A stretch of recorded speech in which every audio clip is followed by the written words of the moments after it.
ඉතින් හැමෝම අදත් ආයුබෝවන් කියලා පිළිගන්නවා අපේ ඊපස් YouTube channel එකට. ඉතින් ළමයි JIT exam එකට ඇත්තටම තවත් වෙන චූටිම කාලයක් තමයි තියෙන්නේ. හරිනේ.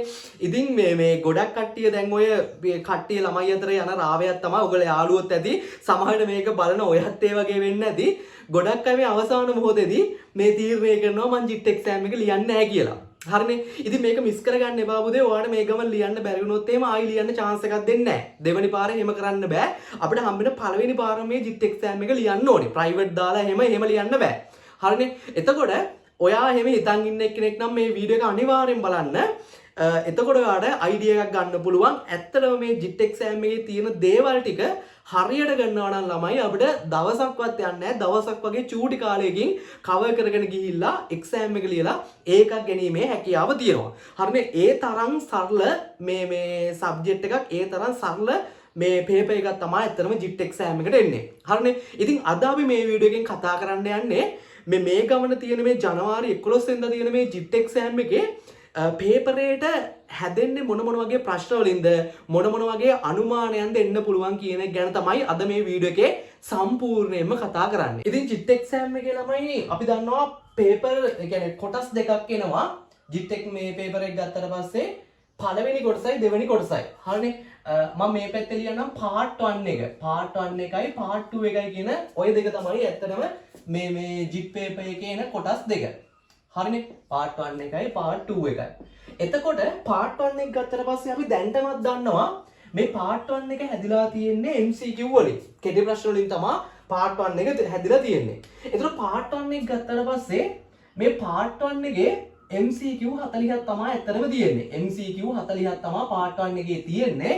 එතකොට ඕකේ ලකුණු බෙදියාම ගත්තොත් එහෙම ඔය MCQ 40න් එකකට එක ලකුණ ගානේ හම්බෙනවා. හරිනේ. එතකොට එක MCQ එකකට එක ලකුණ ගානේ හම්බෙනවා. එතකොට ඒ වගේම 40ක් තියෙනවානේ. එතකොට මේකෙන් කෙලින්ම MCQ වලින් අපිට කෙලින්ම ලකුණු 40ක්. ලකුණු 100න් ලකුණු 40ක් ලබා ගැනීමේ හැකියාව තියෙනවා. හරිනේ. එතකොට part 1 එකේ කතාව ඕන්න ඕක. දැන් එතකොට මේ MCQ 40ට පුතේ මොන වගේ අනුමානයන් එයිද කියලා අපි පොඩ්ඩක් බැලුවොත් එහෙම ඇත්තටම මේ JIT paper එකේ පුතේ මට නම් ඇත්තටම මම JIT paper එක ලියන ළමයෙක් විදිහට මම ඇත්තටම paper එක අතේ තියාගෙන ඉඳියා නම් මට ඇත්තටම අමාරු රචනා කොටස නෙමෙයි MCQ කොටස තමයි අමාරු. මොකද MCQ එකට මොන වගේ දේවල් අහයිද කියලා දන්නේ නැහැ. සාමාන්‍යයෙන් MCQ 40 මුළු මේ GIT කියන සම්පූර්ණ මේ විෂයෙන්ම ඔය MCQ 40 අහනවා. හරිනේ. එතකොට එක තැනක් කියලා එහෙම කියන්න බෑ. MCQ 40 හැම තැනින්ම වගේ අහනවා. ඉතින් ඕවද MCQ 40 ගත්තට පස්සේ ඔය MCQ 40න් ඇත්තම කතාව කිව්වොත් එහෙම MCQ 40න් වැඩි ඉඩක් වැය වෙන්නේ. ඒ කියන්නේ MCQ 10ක වගේ ප්‍රමාණයක් අනිවාර්යයෙන්ම මේ Microsoft Office කියන පාර්ට් එකෙන් තමයි එන්නේ. අපි දන්නවා Microsoft Office ගත්තට පස්සේ Word එක තියෙනවා, PowerPoint තියෙනවා, ඒ වගේම තමයි Excel තියෙනවා, ඒ වගේම තමයි database තියෙනවා. හරිනේ. එතකොට ඔය කොටස් හතරෙන් තමයි ඔය හතරවෙනි පාඩම MS Office කියන පාඩම හැදිලා තියෙන්නේ. එතකොට ඕකෙන් අනිවාර්යෙන් වැඩි ප්‍රමාණයක් එනවා. ඕකෙන් MCQ 10ක වගේ ප්‍රමාණයක් තියෙනවා. ඉතුරු MCQ 30 ගත්තට පස්සේ ඒක ළමයි මේ අර තියෙන කියන්නේ JIT syllabus එකේ තියෙන ඉතුරු සියලුම පාඩම් වලට බෙදලා යනවා. එතකොට අපි දන්නවා JIT වල පාඩම් තියෙනවානේ 8ක්. එතකොට පාඩම් JIT වල පාඩම් 8ක් තියෙනවා. ඔය පාඩම් 8ෙන්ම අනිවාර්යයෙන්ම ඔය පාඩම් 8 හැම පාඩමකින්ම එක MCQ එකක් හරි අනිවාර්යෙන් එනවා. හරිනේ. එතකොට මුළු විෂය සම්පූර්ණ විෂය දැනගන්න ඕනේ මේ MCQ 40ටම හරියට මේ එකක් ගහනවා නම්. ඒ වගේම තමයි ඔය MCQ 40න් ළමයි MCQ 4ක් වගේ 4ක් 5ක් 3ක් 4ක් 5ක් ඒ වගේ තමයි ආසන්න වශයෙන් යන්නේ. MCQ 3ක් 4ක් 5ක් ගත්තොත් එහෙම ඕනම කෙනෙකුට ඒකට මේ ගහන්න පුළුවන් හරි උත්තරේ. ඒ කියන්නේ සාමාන්‍යයෙන් මොන්ටිසෝරි ළමයෙක්ට මේක පෙන්ලා ඇහුවත් මේකේ උත්තරේ මොකක්ද කියලා එයාත් ඒක දන්නවා. ඒ වගේ අර හිතලා ලියන්න පුළුවන් 4ක් 5කුත් එනවා. හරිනේ. එතකොට දැන් ඔය MCQ වල මේ ලොකු අනුමානයක් කරන්න බෑ. ඉතුරු ටික ඉතින් පාඩම් වලට බෙදලා යනකොට පුතේ එක පාඩමකින් කොහොමත් 2 3ක් වගේ එක පාඩමකින් MCQ 2 3ක් වගේ කොහොමත් සෙට් වෙනවා. හරිනේ. ওই විදිහට තමයි එතකොට මේ MCQ ටික හැදෙන්නේ. ඔයාට මේ MCQ ටික ප්‍රැක්ටිස් කරන්න හොඳ ක්‍රමයක් කියන්නද බලන්න. MCQ ටික ප්‍රැක්ටිස් කරන්න ඔයා GIT pass papers ටික තියෙනවනේ. GIT pass papers ටිකේ MCQ ටික නිකන් මේ කරගෙන යන්න. ඒක නිකන් ළමයි පාඩම් කරන වගේ කරන්නකෝ. ලොකුවට පාඩම් කරන්න දෙයක්වත් නැහැ. ගොඩක් දන්න දේවල් තමයි තියෙන්නේ. එතකොට මේ JIT වල තියෙනවා ඉතින් GIT වල තියෙන pass papers ටික ගන්න. හරි. pass papers ටිකේ මේ marking scheme එක බලාගෙන pass papers ටිකේ MCQ ටික ඔක්කොම නිකන් අර මේ බලාගෙන පොඩ කර පාඩම් කරන්න වගේ බලාගෙන යන්න. පාඩම් කරනවා වගේ පාඩම් කරනවවත් නෙමෙයි බලාගෙන යන්න. හරිද? එතකොට ඔයාට තේරෙයි ළමයි අර එකම දේවල් ටික තමයි මේ අහලා තියෙන එක එක විදිවලට. හරිනේ? එතකොට අපි ඇත්තටම ඔය සාමාන්‍යයෙන් මේ MCQ paper 5ක් විතර කරලා ගියොත් එහෙම ඔය පහේ තියෙනවා මේ ප්‍රශ්න 40ම. එකම ප්‍රශ්න එක විදිහට අහන එක තමයි ඇත්තටම කරන්නේ. හරිනේ? එතකොට JIT pass papers ටිකේ MCQ ටික බලන්න. ඒ වගේම තමයි ඔයාලට පුළුවන් model papers වල ඒවා. GIT model papers වල තියෙන මේ MCQ ටික කරන්න පුළුවන්. එතකොට දැන් අපේ ඔය channel එකේ අපේ WhatsApp group වල තියෙනවා ළමයි model papers 5ක් තියෙනවා. එතකොට MCQ 5ක් set වෙනවා. 40 ඒවා 5ක් ඒ කියන්නේ 200ක් set වෙනවා එතනින් MCQ. හරිනේ? ඒ ටික ඔයගොල්ලන්ට ගන්න පුළුවන් පල්ලෙහා description එකේ channel එකයි group එකයි තියෙනවා. ඒකෙන් join වෙලා ඒකෙන් ගන්න පුළුවන්. හරිනේ? ඔය model papers 5 MCQ ටිකක් කරනවා. තවත් මදි නම් O level IT pass papers තියෙන්නේ. O level ICT වල pass papers තියෙන්නේ. O level ICT වල pass papers වලත් ඕනනම් paper 3-4ක් අර අන්තිම අවුරුදු වල 3-4ක් බලනවා. එතකොට ඔයාලට නිකම්ම MCQ 400ක් 500ක් වගේ කවර් වෙලා තියෙන්නේ. ඉතින් ඔය ටිකෙන්ම තමයි ළමයි ඕගොල්ලෝ මේ O level pass papers අරන් බැලුවත්, model papers 5 අරන් බැලුවත්, JIT pass papers අරන් බැලුවත් අනිවාර්යෙන් ඔය එකම ප්‍රශ්නේ ඔයාලට තැන් 4-5ක නම් අනිවාර්යෙන් හම්බෙනවා. අර ඔය MCQ වලට කරන් දෙන හොඳම දේ තමයි ඒක. පාඩම් ටික පාඩම් කරන්නේ නැතුව papers අරගෙන ඔයා ඒ papers වල මෙහෙම එකක් આવුත් මේ උත්තරේ එන්නේ, මෙහෙම එකක් આવුත් මේ උත්තරේ වෙන්නේ කියලා අර නිකන් roughly idea එකක් ඔළුවට ගන්න. එතකොට ඕගොල්ලෝ නිකම්ම අර ඒ රටාවට හුරු වෙලා අලුත් paper එකක් ගත්තට පස්සේ මම මේ ප්‍රශ්නේ කොහේද දැකලා තියෙනවා, මේකට උත්තරේ මෙන්න මේක තමයි එන්න ඕනේ කියලා ඔයාලට idea එකක් එනවා. හරිනේ? එතකොට MCQ එකේ ගේම ගහගන්න ළමයි ඔන්න ඔය විදියට. ඔය ක්‍රමේ තමයි හොඳම ක්‍රමේ. පාඩම් කරන්න යන්න එපා රටම පිස්සු හැදෙයි. හරිනේ? පාඩම් කරන්න යන්න එපා පිස්සු හැදෙයි. මේ පේපර් ටිකක් අරගෙන ඉවරලා ඒක කරන්න. එතකොට මේක එන චූටි කාලෙකින් මේක කරගන්න පුළුවන්. මාකින් ස්කීම් එකයි පාස් පේපර්ස් එම O level පාස් පේපර්ස් උයි මාකින් ස්කීම් එකේ ස්කීම් ටිකයි පුතේ මේ Google එකේ තියෙනවානේ. ඒවා එතනින් ඩවුන්ලෝඩ් කරගන්න පුළුවන්. model papers අතර අපේ group වලින් ගත්ත හැකි JIT pass papers ටිකත් අපේ ওই group වල තියෙනවා. ඕනනම් ඉතින් Google එකෙන් ගන්නත් පුළුවන්. ඒ විදිහට ඔන්න MCQ ටික ඔන්න හරිය. එතකොට ඔන්න MCQ 30ක් ඔය වැඩේ කරොත්, ඔය මම කියපු වැඩේ කරොත් දල වශයෙන් ඔයාලට MCQ 30ක් නම් ගේමක් නෑ ඇත්තටම. ඕක තමයි ඇත්තම කතාව. කොච්චර බැරි එක්කෙනෙකුට උනත් MCQ 30ක් ගේමක් නෑ මම ඔය කියපු කතාව මේ කරත් එහෙම. හරිනේ? හරි. එතකොට part 2 එක ගත්තාට පස්සේ part 2 එකේ නම් ඉතින් ලියන්න තියෙන රචනා ප්‍රශ්න 7ක් තමයි part 2 එකේ එන්නේ. හරිනේ? part 2 එකේ අපි දන්නවා රචනා ප්‍රශ්න 7ක් එනවා ළමයි. ඒ 7න් අපි කැමති 4ක් කරන්න ඕනේ. 3ක් අතාරින්න තියෙන්නේ. හරිනේ? 3ක් අතාරින්න තියෙන්නේ. එතකොට ඔන්න ඔය 7 අනුමාන ගැන කතා කරොත් එහෙම දැන් ගොඩක් වෙලාවට මේකේ පළවෙනි ප්‍රශ්නය ගත්තොත් එහෙම මම ප්‍රශ්න කතා කර යන්නම්. පළවෙනි ප්‍රශ්නය ගත්තොත් එහෙම ළමයි පළවෙනි ප්‍රශ්නේ එන්න පුළුවන් මෙන්න මේ විෂය කොටස් වලින්. පළවෙනි ප්‍රශ්නේ එන්න පුළුවන් මේ සංඛ්‍යා පද්ධති කියලා කොටසක් තියෙනවා. 2 පාදයේ 10 පාදයේ කියලා හැම තියෙනවා. අපි ඔකට කියනවා number system කියලා කියනවා. number system එකෙන් චූටි ප්‍රශ්නයක් එන්න, එක ප්‍රශ්නයක් එන්න පුළුවන්. හරිනේ? ඒ කියන්නේ එක රෝම ඉලක්කමක් තමයි එන්නේ සංඛ්‍යා පද්ධති ආවොත් එක රෝම ඉලක්කමක් එන්නේ. බැරි වෙලාවත් සංඛ්‍යා පද්ධති ආවොත් එහෙම ඊළඟ ප්‍රශ්න විදිහට අනිවාර්යෙන් අහන්නේ තර්ක ద్వාර. හරි තර්ක ద్వාර. එහෙම නැත්නම් මේ logic gate ප්‍රශ්නයක් තමයි ඊළඟට අහන්නේ. හරිනේ? එතකොට මෙන්න මේ වගේ combination එකක් ළමයි පළවෙනි ප්‍රශ්නෙට එන්න පුළුවන්. මේ දෙක එකතු කරලා සංඛ්‍යා පද්ධති වලින් එක රෝම ඉලක්කමක් අහනවා, තර්ක ద్వාර වලින් රෝම ඉලක්කම් 3ක් 4ක් විතර යනවා. එතකොට රෝම ඉලක්කම් පහෙන් ඔන්න පළවෙනි එක හරි. හරිනේ? ඔය වගේ එකක් තමයි මේ පළවෙනි ප්‍රශ්නෙට එන්න පුළුවන්. හරිනේ. එහෙම නැත්නම් දැන් ඔය දෙක ආවේ නැත්තොත් එහෙම මේක આવොත් අරක එනවා. අරක આવොත් මේක එනවා අනිවාර්යෙන්. එතකොට ඒකෙන් මේ ප්‍රශ්නේ ඉවරයි. හරිනේ. එතකොට මේ ඔය දෙකෙන්ම ආවේ නැතොත් එහෙම සාමාන්‍යයෙන් පළවෙනි ප්‍රශ්නේ ඔය සාමාන්‍යයෙන් අර එක එක පාඩම් වලින් අහුල්ලා ගත්ත කෑලි වලින් ඕනනම් ඒක හදෙන්නත් පුළුවන්. එක එක පාඩම් වලින් අහුල්ලා ගත්ත කෑලි වලින් ඒක හැදෙන්නත් පුළුවන්. හරිනේ. එහෙම නැත්නම් ළමයි පළවෙනි ප්‍රශ්නේ හැදෙන්න පුළුවන් තවත් විදියක් තියෙනවා. ඒක තමයි මෙහෙයුම් පද්ධති.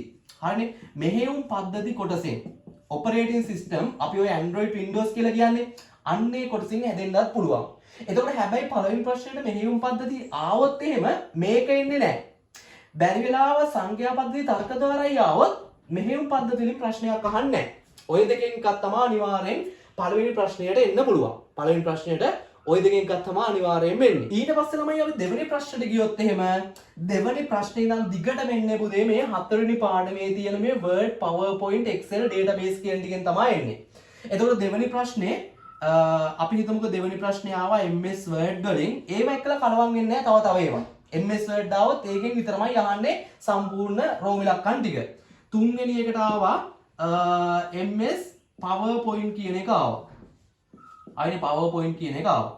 හතරවෙනි ප්‍රශ්නෙට ආනවා එතකොට MS මේ Excel අහනවා. Excel නම් අනිවාර්යයි. මේක අනිවාර්යයෙන්ම එන ප්‍රශ්නයක් sure shot එනවා. අනිවාර්යෙන් වෙනවා ඒක. හරිනේ. ඊට පස්සේ පස්වෙනි ප්‍රශ්නේ database වලින් අහන්න පුළුවන්. එතකොට database කියන්නේ අනිවාර්යෙන් sure එන එකක් තමයි. sureම database එනවා. ওই දෙක අනිවාර්යෙන් වෙනවා. හරිනේ. එතකොට මේ MS Word, MS PowerPoint ගිය අවුරුද්දේ පේපර් එක ගෙනල්ලා ළමයි මේ හතරම ඇවිල්ලා තිබුණා ප්‍රශ්න හතරක් විදියට. එතකොට දැන් මේ දෙක අනිවාර්යෙන් ওই දෙක එනවා. ওই දෙක අනිවාර්යෙන් එනවා. මේ දෙකෙන් මේ අවුරුද්දේ පේපර් එකේ මේ දෙකෙන් එකක් එයි. බොහෝ දුරට දෙකම එන්න අවස්ථාවක් තියෙනවා. බොහෝ දුරට දෙකම ආවේ නැත්. ඒ කියන්නේ මේ දෙකම ආවේ නැත්නම් අනිවාර්යෙන් මේ දෙක එනවා. මේ දෙක එක්කලා මේ දෙකෙන් එකක් අනිවාර්යෙන් එනවා වෙනම ප්‍රශ්න විදියට. ඒතකොට අනිවාර්යෙන් මේ හතරවෙනි පාඩමෙන් ළමයි මේ ප්‍රශ්න හතරම හතරවෙනි පාඩමෙන් එන්න තියෙන සම්භාවිතාව ගොඩක් වැඩි. දැන් බැරි වෙලාවත් එහෙම වුණ නැතොත් එහෙම අනිවාර්යෙන් තුනක් නම් එනවා. මේ දෙක අනිවාර්යෙන් එනවා. මේ දෙකත් එක්කලා මේ දෙකෙන් එකක් එනවා. හරිනේ. එතකොට මේ හතරම බුදේ ඔය එකම ටයිප් එකේ යන ප්‍රශ්න තමයි තියෙන්නේ. ඕක කවර් කරගන්න පුළුවන්. හරිනේ. මේක O level IT කරපු ඕගොල්ලන්ගේ යාළුවෝ ඉන්නවනම් A level IT කරපු අය ඉන්නවනම් නිකන් මේ කෝල් එකක් හැරන් අහගන්න පුළුවන්.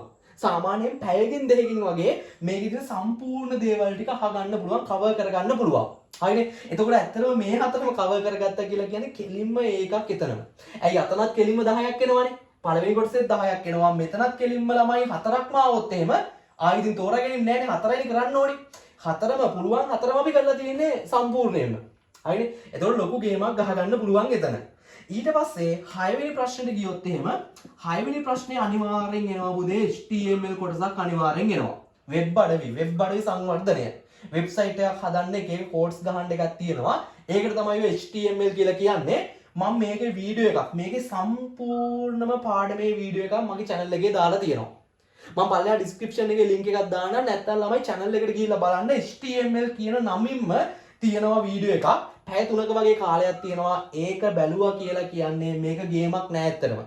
ගේමක් නැතුව මේක කරගන්න පුළුවන්. හරිනේ? හරි. ඊට පස්සේ 7 වෙනි ප්‍රශ්නේ ගත්තොත් එහෙම ළමයි 7 වෙනි ප්‍රශ්නේ ඉතින් ගොඩක් වෙලාවට එන්නේ බුදේ අර හිතලා ලියන්න පුළුවන් ඒවා තමයි ඉතින් අවසාන ප්‍රශ්න විදියට එන්නේ. හරිනේ? අනිවාර්යෙන් හිතලා ලියන්න පුළුවන් ඒවා තමයි අවසාන ප්‍රශ්න වලට එන්නේ. හරිනේ? හිතලා ලියන්න පුළුවන්.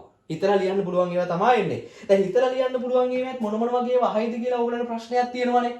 ඕකේ අහන්න පුළුවන් ඔය හිතලා ලියන්න පුළුවන් ප්‍රශ්නේ මේ වගේ කෑල්ලක් අහන්න පුළුවන්. පරිගණක තාක්ෂණය නැත්නම් මේ ICT කියන එක පාවිච්චි වෙන ශාස්ත්‍ර.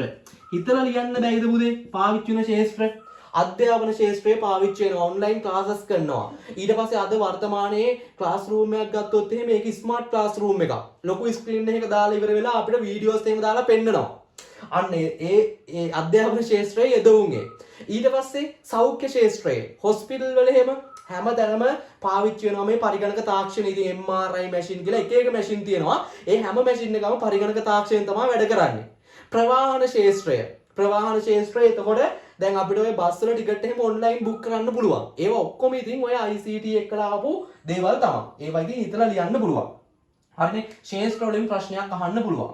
හරිනේ. ඊට පස්සේ මෙතන මේ හිතලා ලියන්න පුළුවන් එකේ තව අහන්න පුළුවන් ළමයි ඔය මේ පරිගණකයට අපේ පරිගණකයේ තියෙනකොට අපේ පරිගණකයට විවිධ තර්ජන එනවනේ.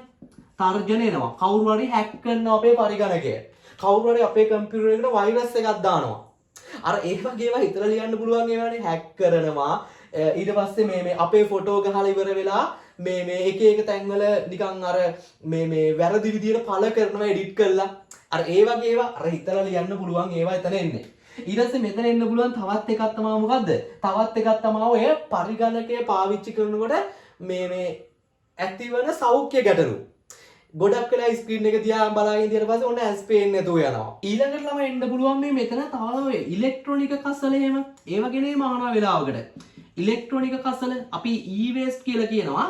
ඔය ඉලෙක්ට්‍රොනික කසල කියන්නේ අපි දන්නවා දැන් මේ ඔය ඉලෙක්ට්‍රොනික් අපද්‍රව්‍ය දැන් අපි ෆෝන් චාර්ජර් ෆයර් කෑලියම විසි කරනවානේ. පාවිච්චි කරලා විසි කරනවා. ඒතර මේ වර්තමානයේ තියෙන හෙන ප්‍රශ්නයක් තමයි ඔය එහෙම අර ඉස්සර ඉඳන් මේ දක්වා හදපුවා ප්‍රතිචක්‍රීකරණය කරන්නවත් ඒවට විනාශ කරන්න විදිහක් නැහැ. දි รา පත් වෙන්නේ නැහනේ. හරිනේ. අන්න ඒ වගේ ඒවා. එතකොට ඒවා ඉතින් හිතලා ලියන්න පුළුවන්. හරිනේ. එතකොට මේ වගේ දේවල් මේ ඉලෙක්ට්‍රොනික කසල මේ වැඩි කියන්නේ මේ අවම කරගන්න මොනවද අපි කරන්නේ? ඔය ඉලෙක්ට්‍රොනික කසල අවම කරගන්න තමා ළමයි ඕගොල්ලෝ දැන් දන්නවා අපි අලුතෙන් ෆෝන් එකක් ගන්න ගියොත් එහෙම ඩොක් එක දෙන්නේ නැහැ. හරිනේ. එහෙම ඩොක් එක කියන්නේ හැම ෆෝන් එකකම එක charging ඩොක් එකක් ඇදුවොත් එහෙම කසල ප්‍රමාණය වැඩි වෙනවනේ. දැන් ඇත්තටම අපි අතේ ෆෝන් එකක් තිබ්බනම් අපි අතේ දැන් තමයි ඩොක් එකක් තියෙනවනේ. එතකොට ඒව ඔය අඩු කරන්න තමයි ඔය ඒ වගේ දේවල් කරලා තියෙන්නේ. ඒ වගේ දේවල් ඉතින් හිතලා ලියන්න පුළුවන්. කසල වැඩිනාට පස්සේ මේ වගේ ප්‍රශ්න වෙන්න පුළුවන්. මිනිස්සුන්ට ඒවා අර එක එක ප්‍රදේශවල මේ කසල ගොඩ ගහලා තියෙනකොට ඒවා පාවිච්චි කරන්න ඒ කියන්නේ ඒ ඒරියාස් මිනිස්සුන්ට පාවිච්චි කරන්න නැතුව යන්න බැරිව යනවා. තව ඊට පස්සේ ඔය ෆෝන් වල තියෙන බැටරි වගේ දේවල් මේ දිය වෙලා ගිහිල්ලා ඒවැය තියෙන ඔය මේ ඊයම් වගේ දේවල් වතුරට එකතු වෙලා ඒවා මිනිස්සු බීලා වෙලා මිනිස්සුන්ට ප්‍රශ්න ඇති වෙන්න පුළුවන්. ඒ වගේ දේවල් අර හිතලා ලියන්න තියෙන්නේ පුතේ. හරිනේ. එතකොට ඔය ඔක්කොම නැතුව ඕනනම් හිතලා ලියන්න පුළුවන් ප්‍රශ්නයක් නිකන් ගලපලා දෙන්න පුළුවන් මොකක් හරි කතාවක්. දැන් මේ ඔන්න දැන් මම නිකන් කතාවක් මේ ගොතනවා දැන් මේ හිතලා ලියන්න පුළුවන් ප්‍රශ්නයකට. දැන් මම කියනවා දැන් මේ රත්නපුරේ කොළඹ යාපනයේ කියන තැන් තුනේ මොකක් හරි කම්පැනි එකක් තියෙනවා. ඒ කම්පැනි එකේ එතකොට දැන් ඉතන කම්පැනි එකේ ප්‍රශ්න තියෙනවා ළමයි මේ ඒගොල්ලන්ට එකට එක එකතු වෙලා අර මේ සම්මන්ත්‍රණයක් එහෙම කරන්න බෑ. මොකද දුර ප්‍රමාණය ගොඩක් වැඩි. ඉතින් ඔන්න අපිට ඉතින් ඒකට Zoom වගේ තාක්ෂණයක් ඔන්න හඳුන්වා දෙන්න පුළුවන්. Zoom තාක්ෂණය ඔස්සේ ඔන්න අර මේ බ්‍රාන්චස් තුනේම ඉන්න කට්ටියට මේ සම්මන්ත්‍රණය පවත්වන්න පුළුවන්. ඊමේල් පාවිච්චි කරලා ඉවර වෙලා මේවා පණිවිඩ උමාරු කරගන්න පුළුවන්. තැපෑලෙන් යවන්න යැවීමේ අවශ්‍යතාවයක් නැහැ. ඉතින් ඔය වගේ සීන් තියෙනවා. එතකොට අපිට එතන අහන්න පුළුවන් දැන් මෙහෙම මේ Zoom වගේ තාක්ෂණයක් පාවිච්චි කරගද්දී මොන වගේ ප්‍රශ්නද ඇති වෙන්න පුළුවන්. හරිනේ. ප්‍රශ්න ඇති වෙන්න පුළුවන් මොනවද? මේ සිග්නල් නැති වෙන්න පුළුවන්. අර යාපනයේ පැත්තේම සිග්නල් නැති වෙන්න පුළුවන්. ඒ වගේ ඉතින් ප්‍රශ්න ඒ වගේ එව්වා මෙව්වා. ඊට පස්සේ දැන් මේ වගේ තාක්ෂණයන් පාවිච්චි කරනවා නම් ළමයි ලැප්ටොප් කම්පියුටර්ස් එකෙන් වෙනම ගන්න බෑ. එතකොට ඒ සඳහා අමතර මුදලක් වැය වෙන්න පුළුවන්. අර හිතලා ලියන්න තියෙන්නේ. හරිනේ. එතකොට 7 වෙනි ප්‍රශ්නේ එන්නේ ළමයි ඔන්න ඔය වගේ. එතකොට ඔන්න ඔය විදිහට තමයි ප්‍රශ්න සැකස්ම සිද්ධ වෙන්නේ. තවත් පොඩි දෙයක් කියන්න ඕනේ. මේකේ මම කිව්වනේ දැන් බැරි වෙලාවත් ළමයි මෙහෙමුණොත් එහෙම මේ ප්‍රශ්න හතරම ඒ කියන්නේ Word වෙනුයි PowerPoint Excel database කියන හතරම ආවොත් තමයි මේ හතරම ආවොත් තමයි මේ ප්‍රශ්න හත මේ විදිහට ගැලපෙන්නේ.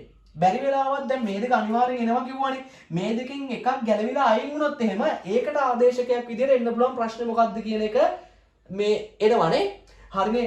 ඒකට ආදේශකයක් විදිහට දැන් මේකෙන් එකක් ගැලවිලා අයින් වුණොත් එහෙම ඒකට ආදේශකයක් විදිහට ළමයි මෙන්න මේ වගේ ප්‍රශ්නයක් තමයි එන්නේ. ඒකට ආදේශකයක් විදිහට එන ප්‍රශ්නේ අනිවාර්යයෙන්ම ඔය අන්තර්ජාලය